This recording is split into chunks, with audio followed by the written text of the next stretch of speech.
Hello. You join us from a wet and windy Wales.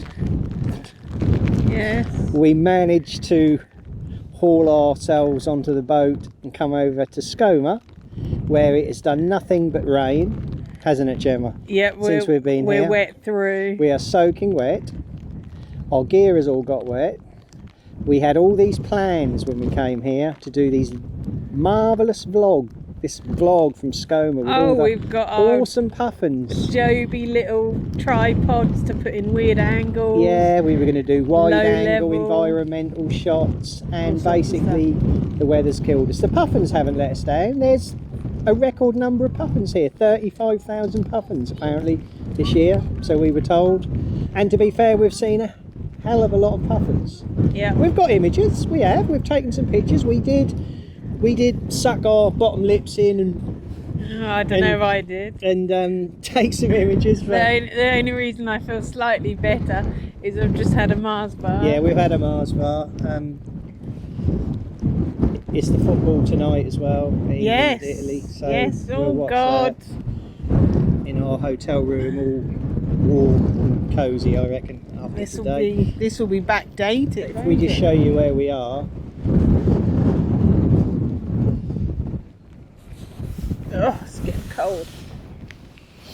Right, that's where we are on the beautiful island of Skomer, and it is a beautiful island, there's no question about it. And for birds, puffins, manx, shearwater, gannets, razorbills, guillemots, it's awesome.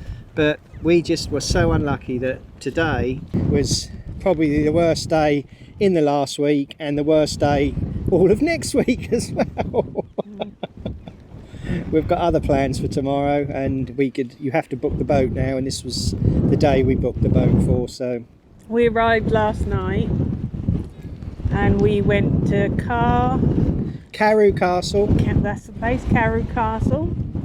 And as this vlog's going to be so short, we'll put the castle on here, shall we? Yeah, we will. We'll put the drone stuff that we got from the castle, and we took some nice images at sunset, didn't we? And had the crappiest fish and chips I've ever had, though. My chicken and mushroom pie was quite nice. Yeah, lovely. My cod was a wet, limp bit of crap. Wow.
And we're going to finish it off on the way home with Stonehenge. Yeah, hopefully if all plans go yeah, well. we're going to try and get some blue hour shots at Stonehenge. I put a link up here to our last video when we tried to come to Skomer, and it went fairly similar to this. It did. In fact, the last time we tried to come to Skomer, we didn't even make it to the boat because they cancelled the crossing because it was so windy and stormy. But we had the red kites. We did. So I will that was okay. apologise now for the wobbliness of the video, but I'm having to hold this in the wind and hold the microphone transceiver with my other hand. Yeah, but hopefully our microphones are hopefully you can hear us, holding off with all this wind hopefully and rain. you can hear us. So this is our hello and our goodbye, isn't it? And well, whatever, that's our hello and goodbye from Skomer. Yeah, that's what I mean. And whatever we salvaged will be in amongst or between this. Don't even think we've took any video, have we, today? I have. Oh, Gemma has. Wow. Right, okay. 30 seconds worth. Okay, well done, Gem, because that's more than I managed to I take. might try. I've got some nice images though. Tiny bit of video there was a place further, it's between the Wick and High Cliff, I think it's called, where the wind was blowing straight in off the sea, and we were getting some lovely flight shots of them coming in. We were just after the sand hill shots. We don't know whether we've got any. We'll have to have a look through the pictures, won't we? Might be lucky to have one or we've two. got plenty of flight shots and some nice close-ups of the puffins at the Wick. They literally walk over your feet, literally. But like I said, the video, I'm afraid, we couldn't film any because it was just horrendous weather when we were there. So right, so this is us. We'll see you in a later part of the vlog. See you later. Bye. Come on, England.